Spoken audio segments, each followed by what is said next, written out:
மதிப்புக்குரிய அண்ணன் செந்தமிழன் சீமான் அவர்கள் உள்ளிட்ட அனைவருக்கும் வணக்கம்.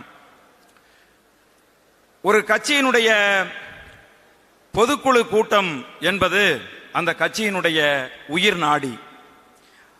அது இன்றைக்கு நாம் தமிழர் கட்சிக்கு மிக சிறப்பாக நடந்து கொண்டிருக்கிறது. இங்கு பேசிய தம்பிமார்கள் பல்வேறு ஆலோசனைகளையும் பல்வேறு குற்றச்சாட்டுகளையும் முன்வைத்தார்கள். நான் தொடர்ச்சியாக நாம் தமிழர் கட்சியோடவே பயணித்துக் கொண்டிருப்பதால் எனது சில கருத்துக்களை உங்களோடு பகிர்ந்து கொள்ள ஆசைப்படுகின்றேன். இன்றைக்கு 31 லட்சம் வாக்குகளை அது பெற்றிருக்கிறது என்று சொன்னால் அது யாருக்கும் சொந்தமான வாக்குகள் இல்லை, யாருடைய உழைப்பும் கிடையாது. அது ஒற்றை மனிதன் அண்ணன் செந்தமிழன் சீமான் அவர்களினுடைய உழைப்பு மட்டும்தான், அவருக்கானது மட்டும்தான். இந்த கட்சியிலிருந்து இவனை நீக்கு, இந்த கட்சியில இவன் வேண்டாம் அப்படின்னு சொல்லுகின்ற ஒவ்வொருத்தரும் நீங்க சிந்திக்க வேண்டியது என்னன்னா, அப்படி அவன் கட்சியை விட்டு நீக்கணும் நீ சொல்றவன் உன்னால் இந்த கட்சியில் சேர்க்கப்பட்டவன் இல்லை. அவர் அண்ணன் செந்தமிழன் சீமான் அவர்களுடைய கருத்தை, அவர் கொள்கையை ஏற்று இந்த கட்சிக்கு வந்தவன் அந்த தம்பி. அதே மாதிரி என்னன்னா, இந்த முதன்மை பொறுப்பாளர்கள் கட்சியில் இணைந்து 10 வருஷம் 5 வருஷம் பயணித்தவனை, அண்ணனோடு எந்த முரண்பாடும் இல்லாதவனை, கட்சியின் கொள்கையோடு எந்த முரண்பாடும் இல்லாதவனை உங்கள் தனிப்பட்ட கொள்கைக்காக உனக்கு பிடிக்கவில்லை என்பதற்காக கட்சியை விட்டு நீக்கிறத தயவு செய்து நிறுத்திக் கொள்ளுங்கள். இது ரொம்ப தப்பு. அண்ணனோட முரண்பாடு எதுவும் கிடையாது.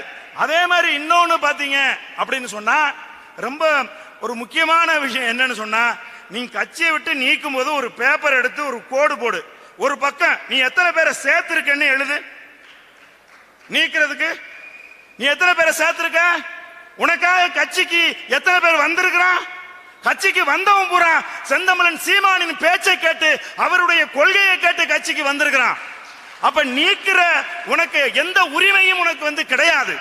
அதனால தம்பிகள் சொல்லுகின்ற பெரும்பாலான குற்றச்சாட்டுகள் இதுவாதான் இருக்கு.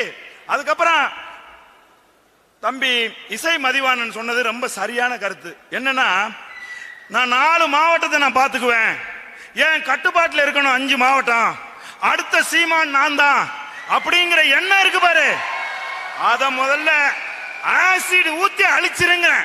இங்க ஒரு சீமான் தான். ஒரு இது நாம் தமிழர் கட்சி ஒரு போர் படை என்று சொன்னால், நான் கப்பல் படையில இருந்தவன். கப்பல் படையில நாங்க 5000 பேர் நிப்போம், ஒருத்தன் தான் கமாண்ட் பண்ணுவான். உள்ளுக்குள்ள படை வீரனா நின்றுட்டு இருக்கிறவனுக்கு கருத்து, அவனுக்கு ஒரு கருத்து இருந்துச்சுன்னா, அந்த லெப்ட் ஹேண்ட் சொன்ன உடனே எல்லாம் லெப்ட்ல போக முடியுமா? சொல்லுங்க பாப்பா. நாம் தமிழர் கட்சி என்கின்ற போர் படைக்கு ஒரே ஒரு தளபதி தான், அது செந்தமிழன் சீமான் மட்டும்தான். இங்க இருக்கக்கூடியவனுக்கு நெஞ்சில நான் தான் அடுத்த சீமான் அப்படின்னு எண்ணம் இருந்துச்சுன்னா, அந்த எண்ணத்தை ஆசிட் ஊத்தி அழிச்சிருங்கிறேன். அந்த எண்ணத்தை ஆசிட் ஊத்தி அழி என்ன இப்ப. அதனால இந்த கட்சி இன்னைக்கு பெரிய அளவில் வளர்ந்து நிற்குதுன்னு சொன்னா அது அண்ணன் தான் காரணம் என்கின்ற எண்ணத்தோடு நாம் தமிழர் கட்சி தம்பி தங்கைகள் இயங்க வேண்டும். கட்சியில ஒரு சின்ன பிரச்சனை ஒரு பகுதியில் வந்திருக்குன்னா அது ஏன் அண்ணன் வரைக்கும் வருது? நீ மாநில பொறுப்பாளர் அப்படின்னு சொன்னா நீ கூப்பிட்டு உட்கார வச்சு பேசி சமரசப்படுத்தி கட்சி நடத்தினாதானே நீ மாநில பொறுப்பாளர், நீ கட்சி நடத்தினாதானே நீ பொறுப்பாளர். உடனே நீ அந்த பிரச்சனையை அண்ணன்ட்ட கொண்டு வந்தா எதிர்கட்சிக்காரர்கள்னாலயோ அல்லது தமிழ்நாட்டில் இருக்கிற கட்சிக்காரங்கள்னாலயோ அண்ணனுக்கு எந்த டென்ஷனுமே கிடையாது, ஒரு டென்ஷன் கிடையாது. ஒவ்வொரு நாளும் அண்ணனை பத்திரிகையாளர்களை அண்ணன் பத்திரிகையாளரை சந்திச்சா அவங்களுக்கு தான் டென்ஷன், அண்ணனுக்கு ஒரு டென்ஷன் கிடையாது. காலையில எந்திரிச்ச உடனே அவன் பயப்படுறான், ஐயோ இந்த ஆளு பத்திரிகையாளரை சந்தித்து என்ன பேச போறாரோ என்கிற அச்சத்தில் எதிர்கட்சிகள் தான் இருக்குது.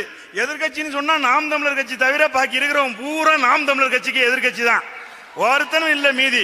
அதனால தயவு கூர்ந்து நண்பர்களை, நம்ம பிரச்சனைகளை தீர்க்க முதல்ல கத்துக்குங்க. உங்க பகுதியில் இப்ப நான் தஞ்சை மாவட்டத்துக்காரன், தஞ்சை மாவட்டத்தில் ஒரு பிரச்சனை இருக்குன்னா தஞ்சை மாவட்டத்தை பொறுப்பாளர்கள் அந்த சிக்கலை கூப்பிட்டு பேசி சரி செய்து ஒருத்தனை கூட கட்சியை விட்டு நான் வெளியே போக விட மாட்டேன் அப்படிங்கிற ஒரு முடிவை, ஒரு உறுதியை நீங்கள் ஏற்க வேண்டும். அப்பொழுதுதான் நாம் தமிழர் கட்சி வளரும். அண்ணன் சீமான் கொண்டுட்டு வர்றாருல, ஒரு தடவை வள்ளுவர் கோட்டத்தில் நிகழ்ச்சி, காருக்குள்ள உட்கார்ந்துருக்கோம், ஒரு தம்பி எல்லாம் உட்கார்ந்துருக்கான், அண்ணன் உட்கார்ந்துருக்காங்க. முன்னாடி உட்கார்ந்த அண்ணன் திரும்பி கண்ணு கலங்கிடுச்சு. சொல்றாரு, தன் சொந்த ஆட்டோவை வித்துட்டு நாம் தமிழர் கட்சிக்கு போஸ்டர் ஓட்டினவன்லாம் யாருன்னு எனக்கு தெரியும் தம்பி அப்படின்னு கண்ணு கலங்கி அவர் வந்து சொன்னார். இங்க உள்ள தம்பிங்க சொன்னாங்க, கடைசியில இருக்கிற தம்பிங்களை அண்ணனுக்கு தெரியாதுன்னு. நீங்க அப்படி நினைச்சுக்கிட்டு இருந்தீங்கன்னா அது தப்பு.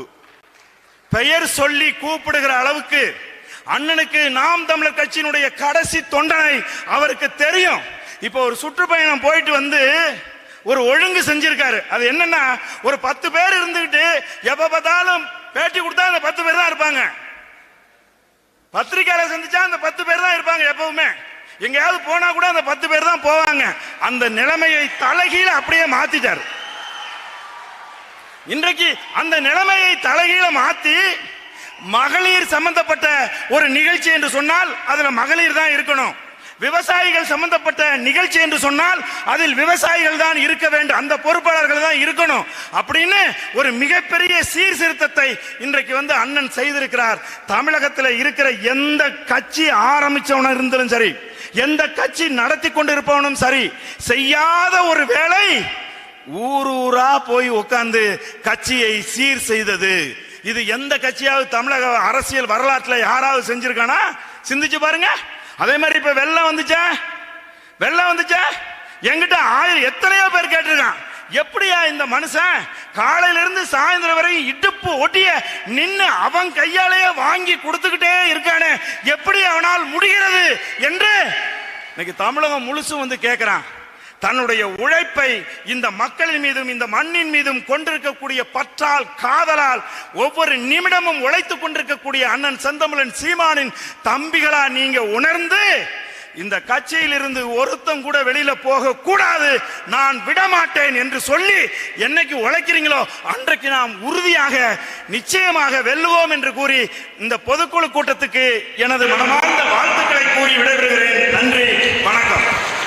அடுத்து நம்முடைய சிறப்பு அழைப்பாளர் ஆதி தமிழர் விடுதலை இயக்கத்தின் தலைவர் வினோத் அவர்கள்.